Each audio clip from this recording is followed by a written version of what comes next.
The red arrow key docks your panel, so if you would like to put it away during the presentation, just go ahead and click that, and then click it again to pop it back out. Next, I'd like you to look at the little hand icon on the left-hand side of your panel. That is the hand raise icon. If you're prompted to raise your hand, you just click that button. Okay? So for instance, I'll say something like, please raise your hand if you can hear me. And that means you press the hand icon. So please everyone raise your hand if you can hear me. Perfect. Okay. So I'd like to ask that you not press the button if you have a question.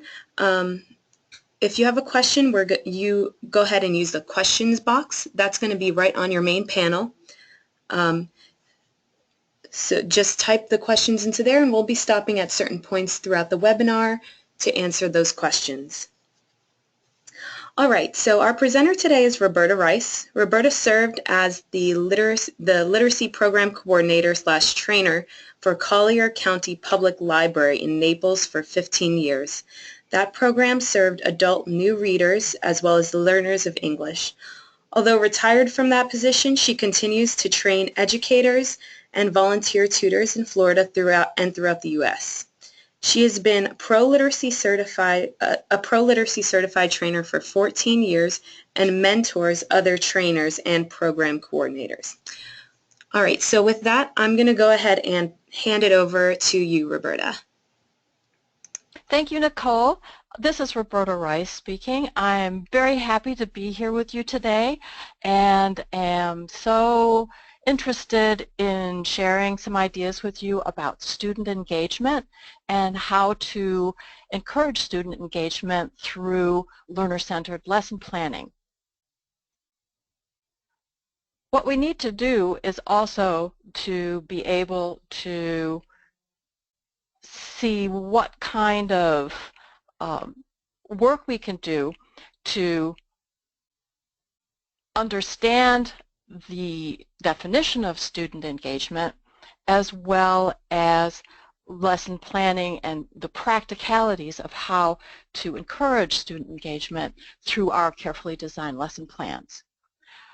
Nicole, if I could go to the next slide.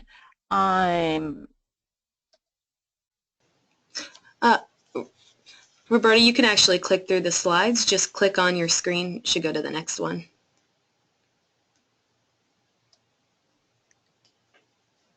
Okay.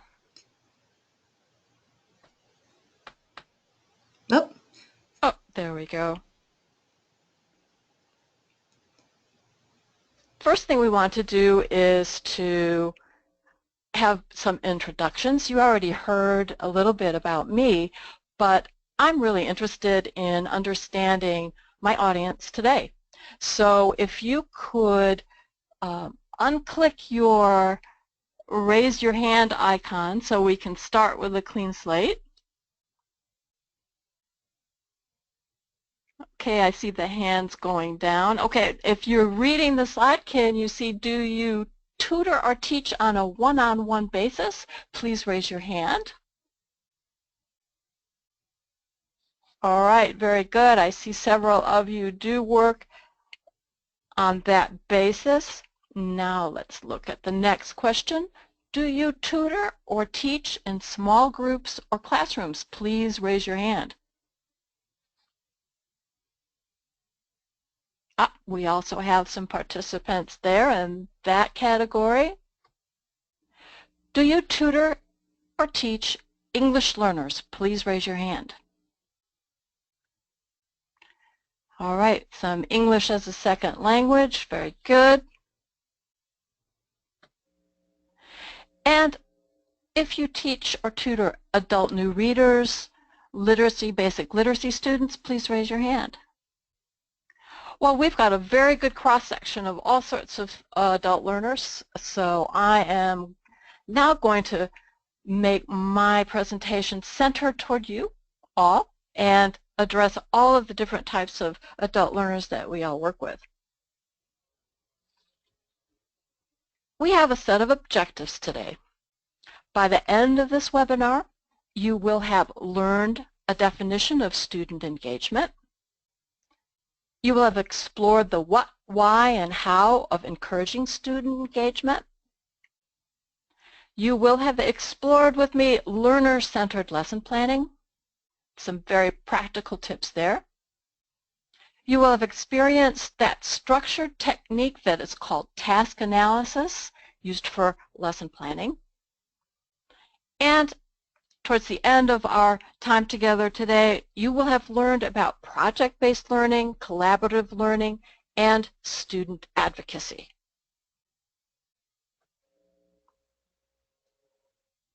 Very important is to know what we're talking about when we're talking about student engagement.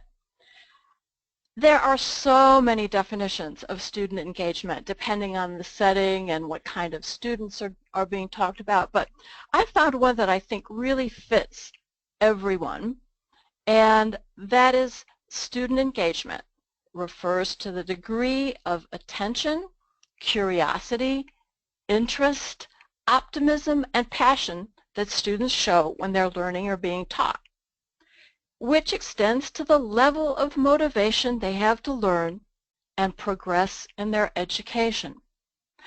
I like this definition because it's descriptive. It's helping me get an idea of what does my student look like when he's engaged? What kind of behavior does he or she exhibit when we've got student engagement? Because we can't tell if we're being successful in engaging our students until we can recognize that. The why of student engagement. Why are we even considering this or talking about it? Many studies have shown, from K through 12 to adult learners to college students to university students, that learning improves when students are inquisitive, interested, and inspired.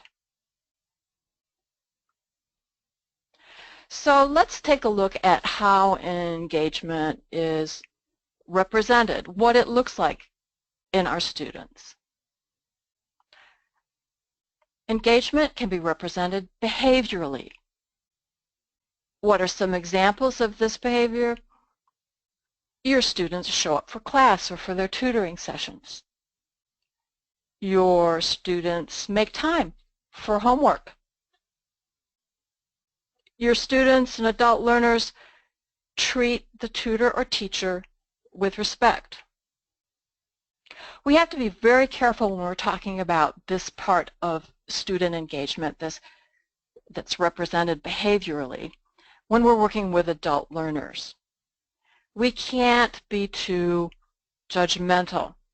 We have to understand the reason and the background for behaviors that are exhibited by our adult learners. If my adult learner doesn't show up for class, it could be because his car's not reliable. If my adult learner doesn't make time for homework, it could be because she's holding down 3 jobs and is struggling to juggle all of her commitments. If an English learner doesn't show up for tutoring sessions, it might be because she's not comfortable with the idea of using the telephone to notify her tutor that she can't make that session. So we have to be very careful when we're talking about behavioral engagement with adult learners. But this is typically what we're referring to. Engagement can also be represented emotionally. This is where your learner is showing interest and not boredom, will care about the outcomes or the products of the tasks that are assigned.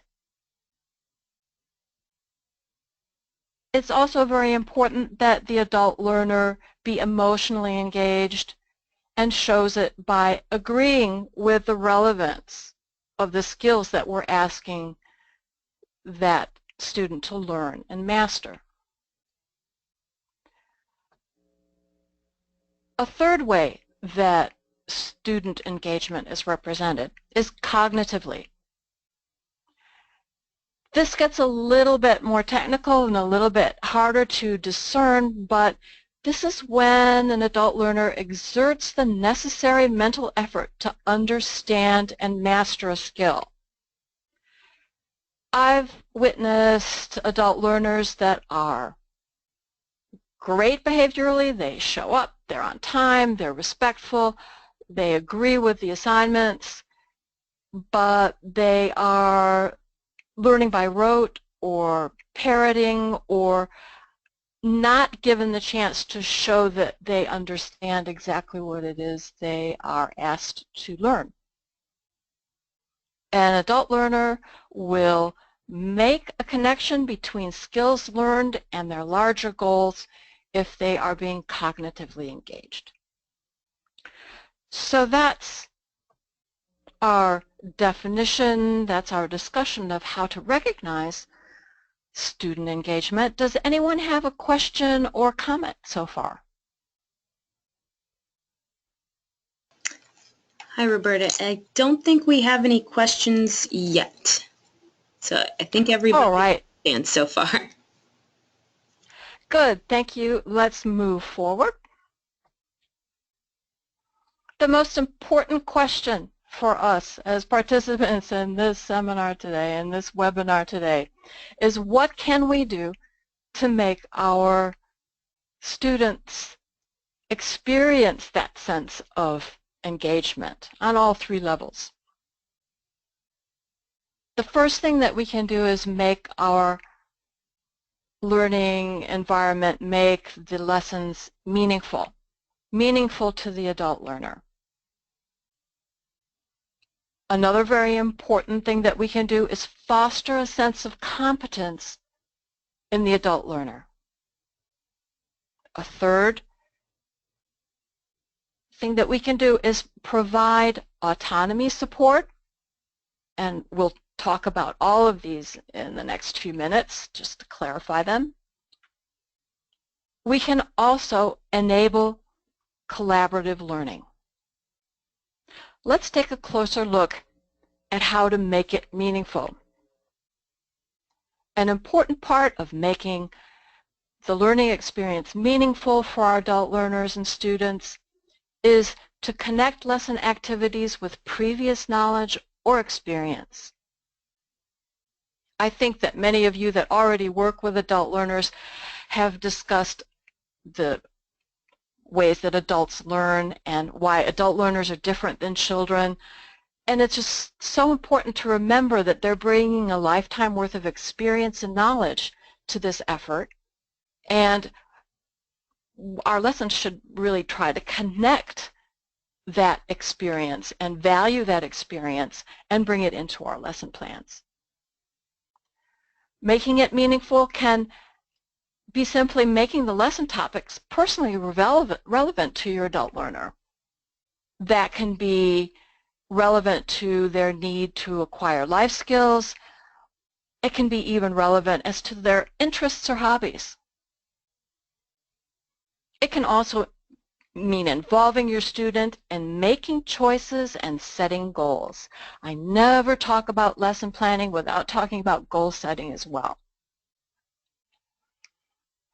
We can also make it meaningful by modeling how an activity is useful in real life. Instead of just plunging into a technical phonics lesson, we can make it relevant to the adult learner by showing them how it's going to meet one of their interim goals. Another thing that we can do that we showed in that first slide was fostering a sense of competence. It's important to help our adult learners keep track of the goals that we help set with them, keep track of it in an interim fashion, the small steps that lead up to major goals being met, and it's also important to celebrate those. To foster a sense of competence in your adult learner, it's important to avoid frustration. They should work only slightly beyond their proficiency levels, not throw anything too difficult at them unless it's an absolute dire need that they they do something because of something occurring in their life, like reading an eviction notice or understanding a letter that they receive from their employer's insurance company.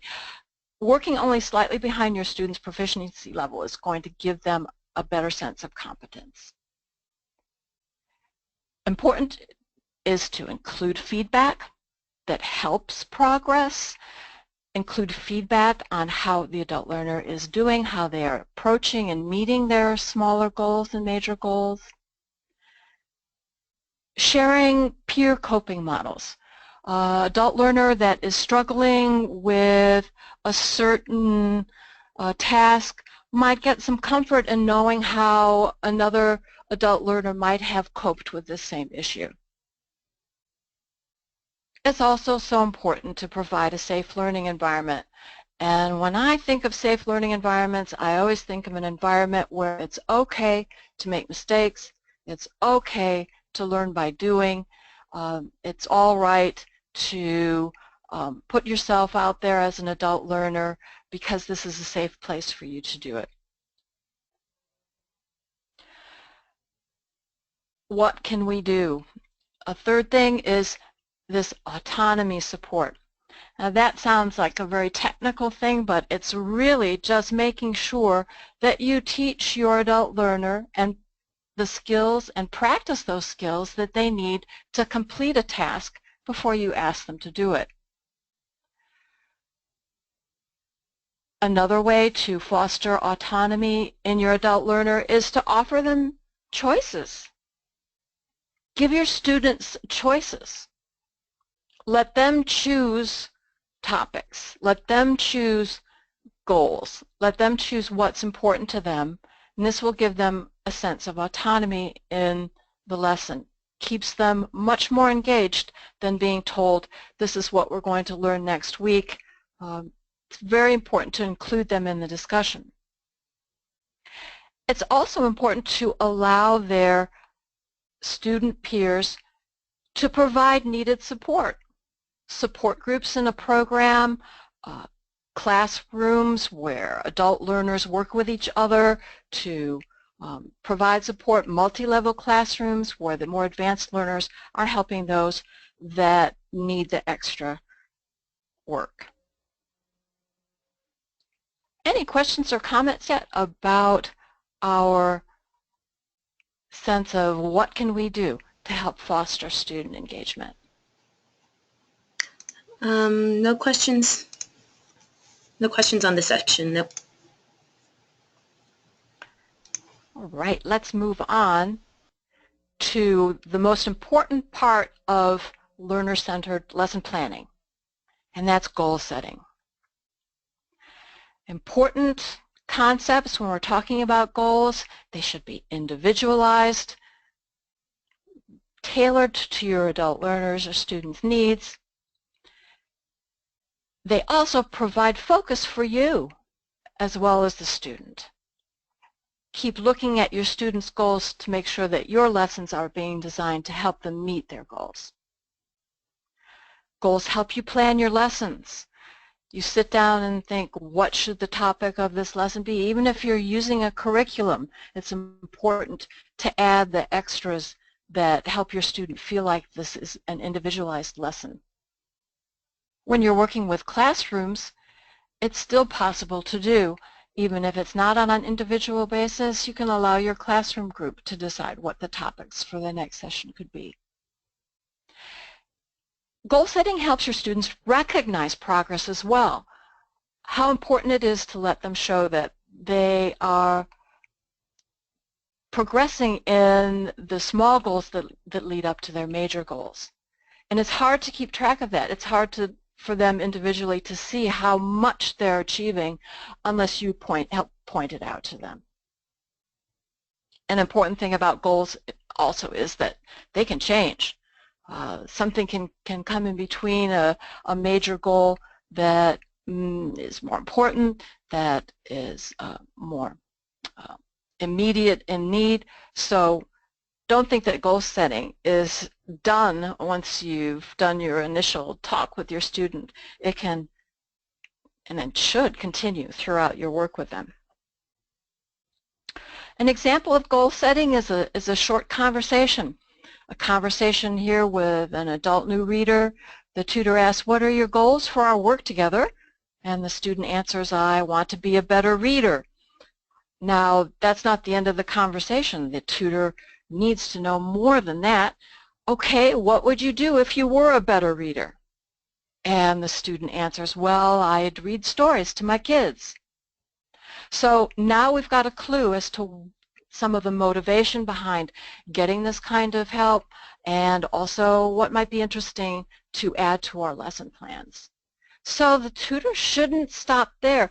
We should also have a time element. The tutor should say, 6 months from now, what would you like to be able to do that you don't do now?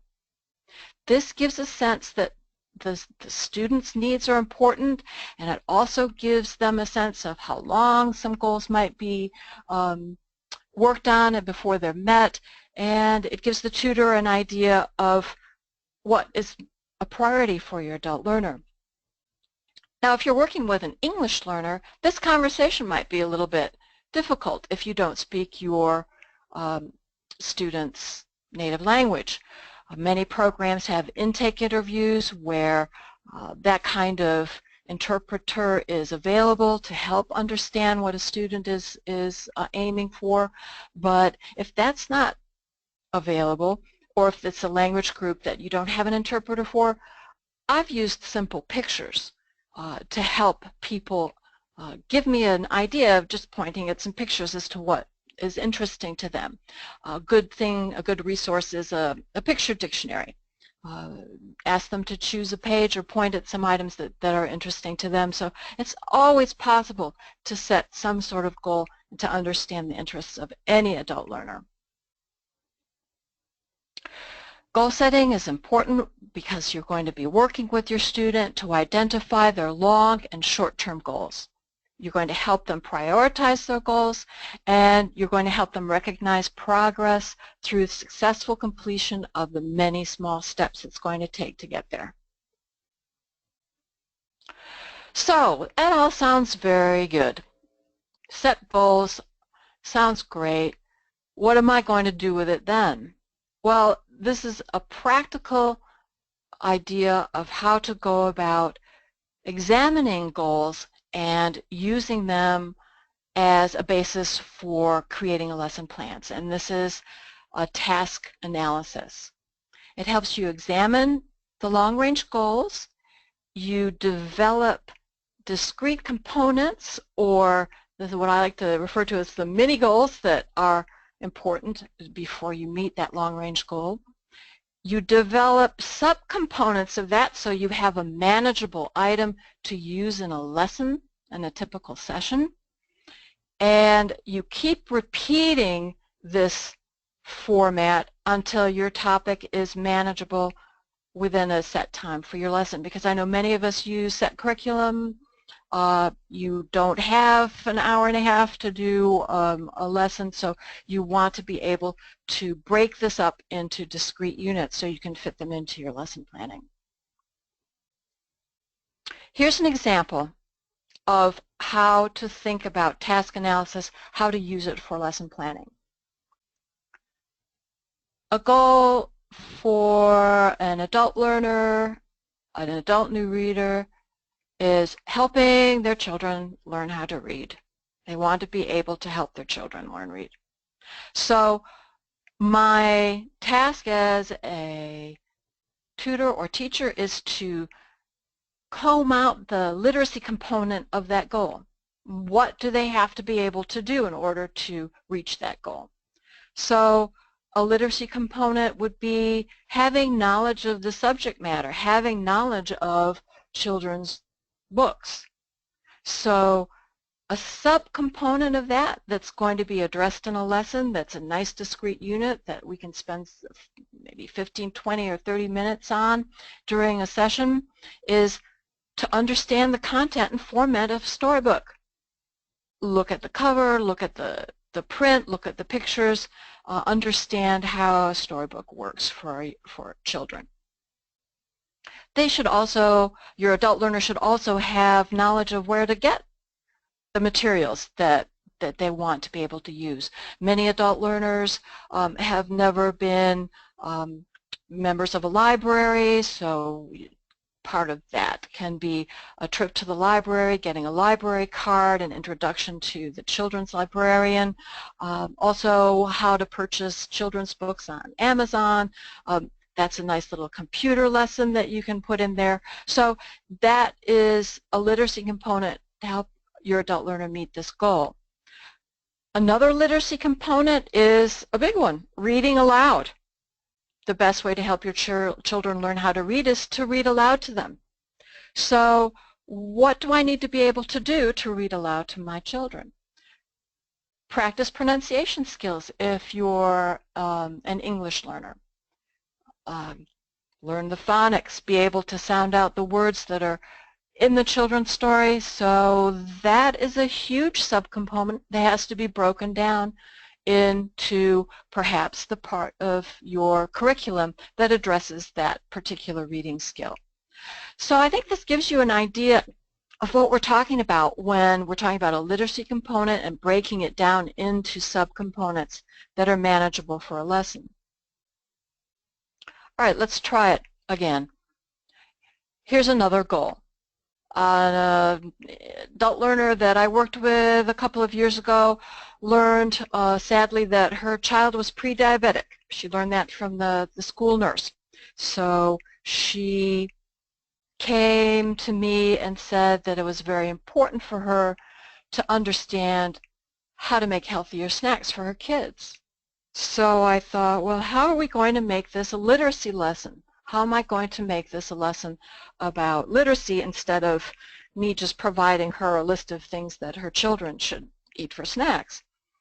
I wanted to give her the power to do this on her own. So what did we do? A literacy component, in order to provide healthier snacks for children, would be to be able to read recipes. So big category, how am I going to break that down? We could spend some lessons on food and cooking vocabulary. We could spend some time in a lesson on the abbreviations that are found in recipes.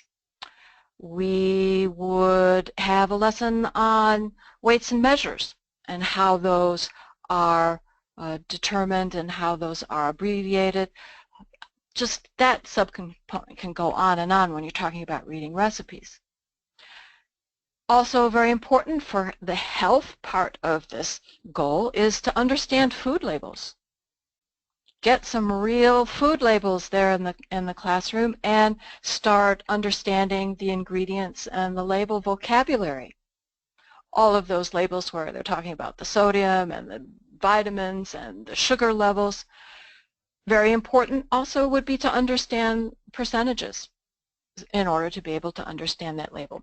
So these became topics for the lessons that I planned for my adult learner.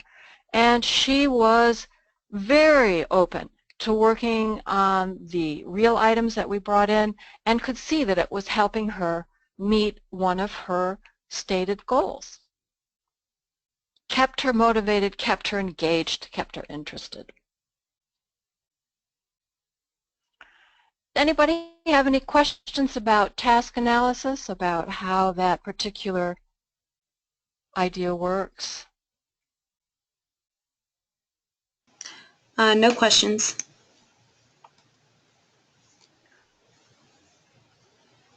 All right, I think that we all understand how important lesson planning is to helping an adult learner stay engaged. We can use that as a way to work with individual students that we're tutoring.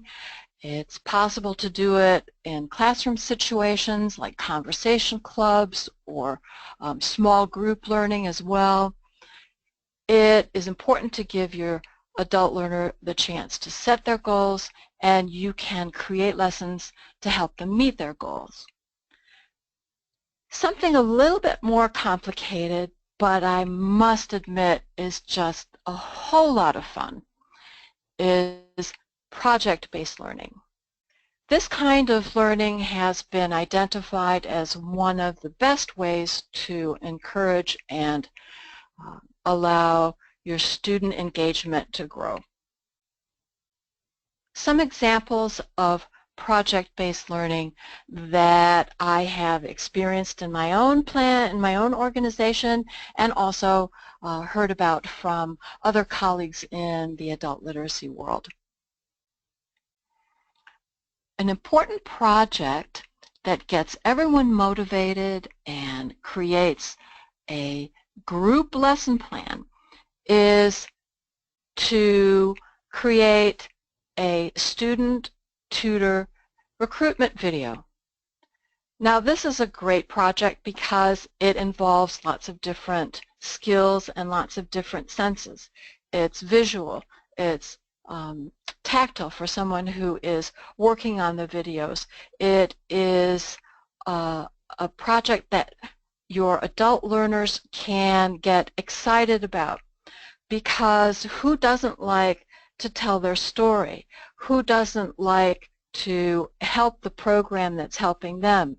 When I did a recruitment video for my literacy program, we asked for volunteers from the student group to be interviewed for the video. They volunteered. Many of them were so grateful for a chance to tell their stories and be a part of the project. We had tutors that were also part of the project because they created lesson plans to help their students become comfortable with the idea of being interviewed. They had English learners that were practicing speaking in front of a video camera. The tutors were helping their adult learners prepare scripts for what they wanted to say, and this involved, of course, reading, writing, and speaking skills that had a reason, that had a focus. And the goal was to help get more tutors in so there wasn't such a long waiting list. The students really loved that idea, and it was also very important for the students to feel part of the program. Project-based learning, a nice way to do that is at fundraising events. We asked our adult learners to show their student engagement and become more connected to the program, become more motivated in their lessons by giving us the help of making presentations at our fundraising events. We had the next idea, the student speakers group. We had the students practice and understand that they would be in front of an audience. Their tutors and teachers were fundamental in including this in their lesson planning so that they could feel comfortable. That important part of student engagement, of making sure that we give them the tools necessary before we just throw them in to sink or swim, that is an important part of this project, to get your students' skills up to the level where they feel comfortable and can do a great job for themselves and also for the program.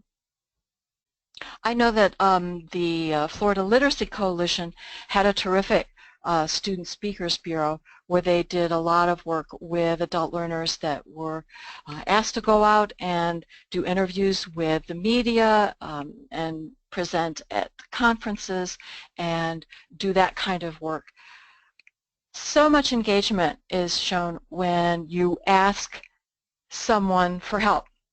This is something that I think we often forget to do, is realize that our adult learners and students have incredible skills and incredible stories to share, are happy to do that for their programs, and who doesn't like to be asked to do something? It really gives them a sense of achievement, and I think it's just a terrific way to keep them more connected with the organization. Another way to use a project to help your teachers and tutors make sure that there's a lot of student engagement is to have a publication. I know the Florida Literacy Coalition does a terrific job of collecting essays from adult learners. I know that many programs have that kind of publication where they ask their adult learners to prepare essays for a publication, something that's actually published as in book form, or can also, because of cost, be published on the web. So what kind of student essay project-based learning, what would that look like? Well, that's the closest we can get to a literacy component, is to help an adult learner understand how to do an outline, how to prepare an essay, to choose what kind of focus they want for their story. It involves so many things important to student engagement. You're asking the student to do something that interests them, who doesn't like to talk about themselves. You're asking your student to do something that is going to connect them to the program.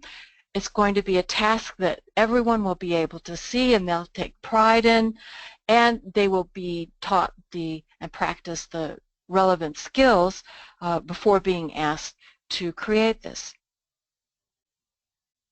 My absolute favorite project-based learning that had the most incredible effect for our student engagement levels in my literacy program at the Collier County Public Library was the production of a program newsletter.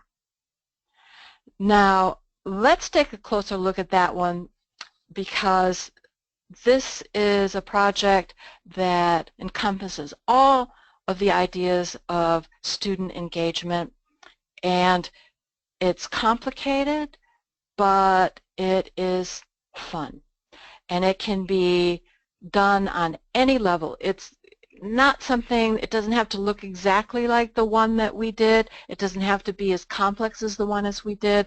It can work for any size organization. It can work for a school. It can work for a literacy program. It can work for a small group of tutors and students, and we'll show you how you can adjust it to fit your scale and fit your needs. Let's take a closer look at this idea of newsletter. Project-based learning.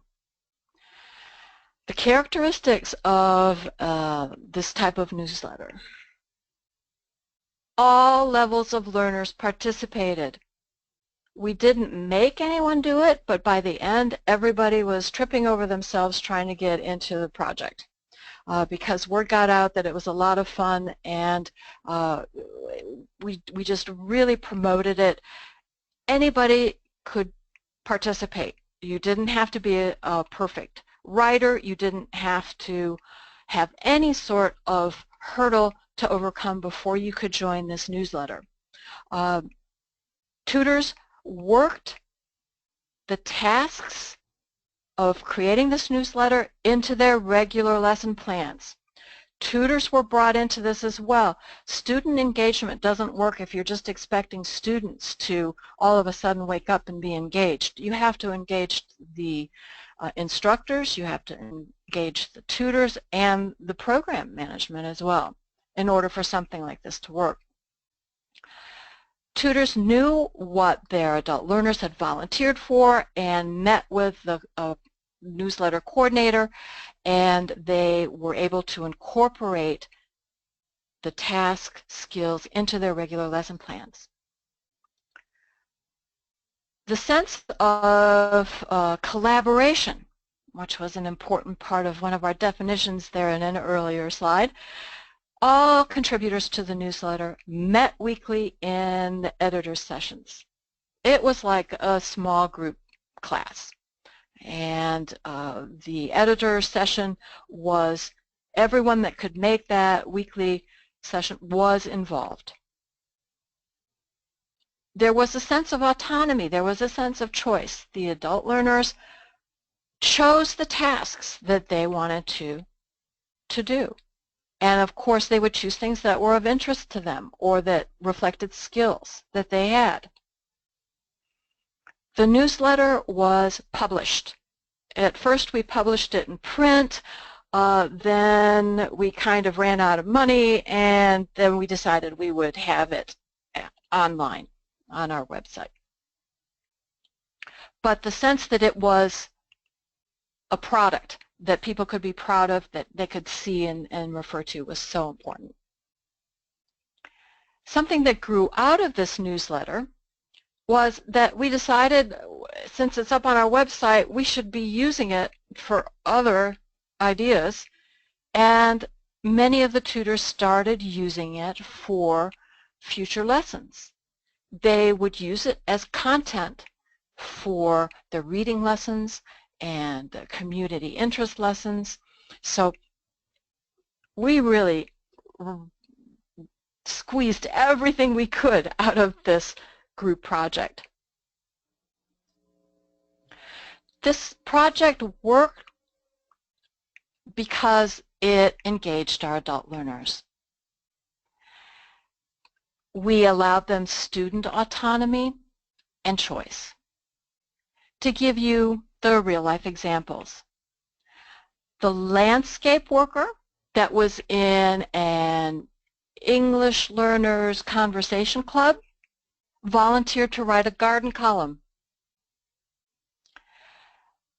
A volunteer in our basic literacy group, she produced a horoscope corner. She was always interested in horoscope, so she decided she was going to be our horoscope expert. An adult learner in our English learning program, the bravest one of all, he volunteered to become our roving reporter and did community interviews.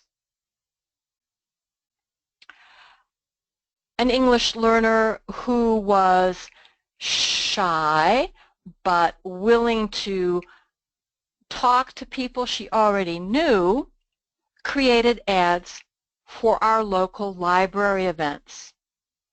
She was introduced and got very comfortable with one of our librarians who was in charge of our programs for the entire community. She would go and interview this person every week so that she could stay in touch with the local library events and create ads for them. Now, this took a lot of group effort because the tutor helped the English learner get comfortable with doing interviews. We had to make sure that the local library staff member was willing and able to take the time to patiently go over some of the items on her calendar in order for the English learner to create the ad. And it was also important for us to be accurate and make sure that we had an editing process so that we didn't put out a newsletter with false information. The focus on engagement in the newsletter, the proofreading and editing was a group effort. Anybody that was doing the graphics or anyone that was doing the horoscope, everyone had to come to the proofreading and editing session, which was usually once or twice a month. We put this newsletter out monthly. So the proofreading and editing was important because we had to maintain the concept that this was a literacy component. We had to have this as a literacy lesson. So the proofreading and editing was very important, and the interesting thing was that it opened up the idea of what is editing. Our adult learners often hesitate to do anything because they think it has to be perfect the first time through. And they learned by us modeling our editing process that even great writers always go through an editing process. It's never right the first time. It's always important to go back and check for mistakes, check for improvements, check for spelling in a case like mine where spelling is a challenge. And this really helped our adult learners get a model of what it's like to edit their own work that they were doing with their tutors and in their classes. We had an adult learner who was an avid photographer who volunteered to take photos, would often go and accompany the roving reporter to get some photographs for the stories and interviews, and also worked on the graphics of our newsletter and how to make it more visually appealing. We had a group of engaged adult learners. Now, to help the tutors who were responsible for including the newsletter as part of a lesson plan, we focused on the task analysis, the idea of pulling out a literacy component for an interim goal, and then deciding how we would incorporate that into discrete segments manageable enough to include into a typical tutoring or class session. Now, the garden columnist, his tutor included writing skills, spelling, and vocabulary in the lessons. This adult learner was struggling with his written and writing skills. He spoke English very well, even though he was a non-native speaker, but wanted to polish his spelling and learn new vocabulary. So we started with vocabulary that was familiar to him. He's familiar with gardening terminology and vocabulary, but we also had to work on verbs and spelling and sentence structure and punctuation, and that was the focus of his tutor's lessons when it came to the newsletter. An example of the horoscope writer, her tutor decided it would be very important to work on future tense verbs, because what horoscope doesn't include, you will be having a wonderful week. Your upcoming week will be a dangerous one for meeting strangers. You know, that kind of future tense verb, that became the focus of her lesson planning. Our roving reporter, an adult English learner, practiced question skills with his tutor. He was a native Spanish speaker, and asking questions in English can be quite complicated for any language group because of the way we form our questions. So he practiced extensively with his tutor on the what, why, how, when, where questions so that he could feel comfortable in interviewing members of the community, staff members of the library, and he went roving. So far it was amazing at how brave he got, and it made him confident that he was being understood and getting great answers from the folks he was interviewing. That sense of accomplishment, that sense of competence, so important to student engagement. Our ad writer, who did the library program announcement ads, also practiced interview skills with her tutor. She was a beginning English speaker, and they started out with a script that she used to feel comfortable with, and then she ultimately ditched the script and felt very comfortable in interviewing the library staff member who provided her with the information for the announcements and the ads. Collaboration.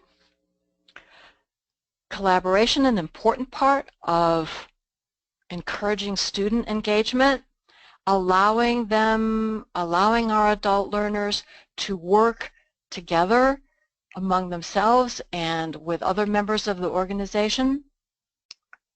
Once again, those weekly and monthly editor meetings, the students work together in groups to edit the copy. They work together in small groups or in pairs, and we see what they could come up with. Everyone found something different they wanted to change, and it was their newsletter, so we incorporated all of the changes and edits and corrections. The adult new readers worked with the English learners. The adult new readers have an incredible verbal vocabulary, so we had them work with the English learners in helping prepare their interview skills and also in some of the written work. More advanced students worked with all levels of learners, gave them a sense of accomplishment and pride in the fact that they could help their peers. I know some programs hesitate to have students work with learners on all levels, but I find it to be very important, whether everything's going to come out perfect the first time or that your advanced student is going to be as good as a tutor might be is not the point. It was the fact that they could work together and learn from each other. Made them feel a sense of the group. The newsletter took on a life of its own. It became a source for a basic computer class once we put it up online. It was something that people were learning how to find websites and do research, and that was the tool that we used to help them understand how to find the newsletter online. It became a fundraising tool. Our ad writer started writing ads for companies in the community that had always been very supportive of our literacy program, Publix, supermarkets, and the gardening center where the adult learner gardening columnists work. They put ads into the newsletter and then paid us a donation to the program for us to put their ads in the newsletter. The advertising executives on our newsletter board, that are adult learners, were so proud of the idea that they were raising money for their own program. And we used it as a recruitment tool. When we still made the paper copies, we were using it to hand it out to potential tutors, and it was a really good idea of the diversity of adult learners that we had in the program, give people a great idea of how engaged our adult learners really were when they saw this beautiful product of our student engagement. What did we do? We made it meaningful. We fostered that sense of competence. We provided the support, and the tasks that they had to accomplish were supported through their tutors' individual lessons. We enabled collaborative learning. We, in our editing sessions, had an enormous sense of accomplishment and excitement in the room when we were working all together to put out the next issue of that newsletter. So why am I smiling? That's me, your facilitator, Roberta Reiss. I was smiling in this picture because this was the day that we did our first newsletter, the first production, the first paper production, the first paper issue, and you can see that I looked a little bit tired, but I was just so happy because I was witnessing what it looked like and felt like to see a group of my adult learners in my program so incredibly engaged that they wanted to learn. They wanted to show up for their lessons. They loved coming to the editing sessions, and this proved to be the best project-based learning that we'd ever done. Any questions or comments about how to do project-based learning? I don't see any questions here, but I have a question for you, Roberta. All right. What advice would you give someone who is starting out, who's a first-time tutor, when it comes to the lesson plan and the project-based learning. As a first-time, yeah. as a first-time tutor, I think project-based learning can be scaled down on an individual basis to a project that you can work together with your adult learner on. A project doesn't have to be as immense or as complicated as this newsletter where it involves so many different people. A project can be a goal, part of a goal-setting product. So, for instance, if your adult learner wants to be able to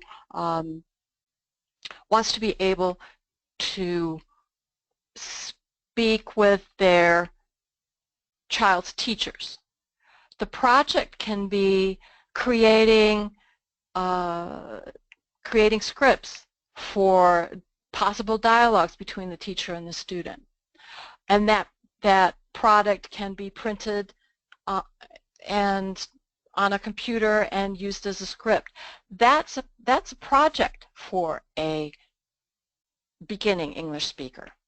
For an adult new reader, a project can be, I had an adult learner that wanted to become a softball team coach for his daughter's softball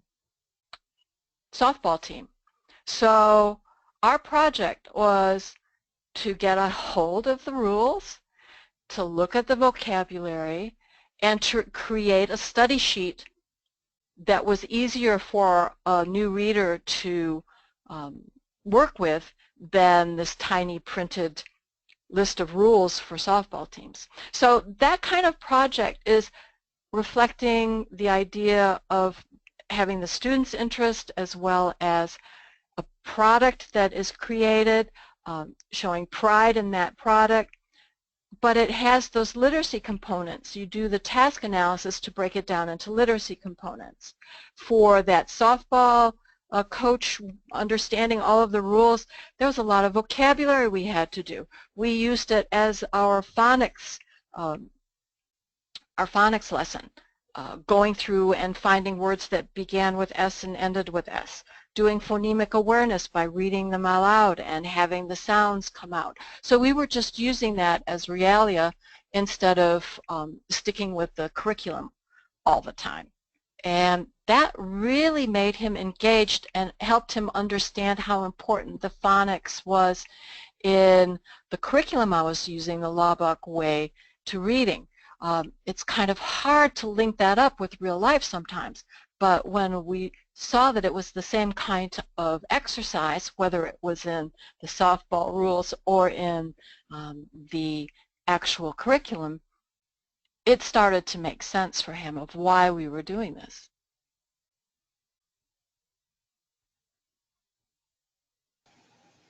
Okay, thank you. I think that's it for the questions.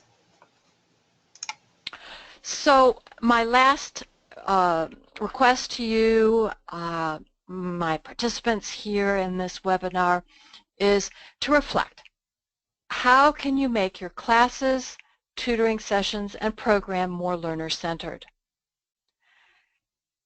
Whether it be a group project, whether it be including your adult learners' goals and breaking down those goals into the literacy components that you can put into your lessons, making sure that you ask your adult learners to become involved in that goal setting and the choices that they have.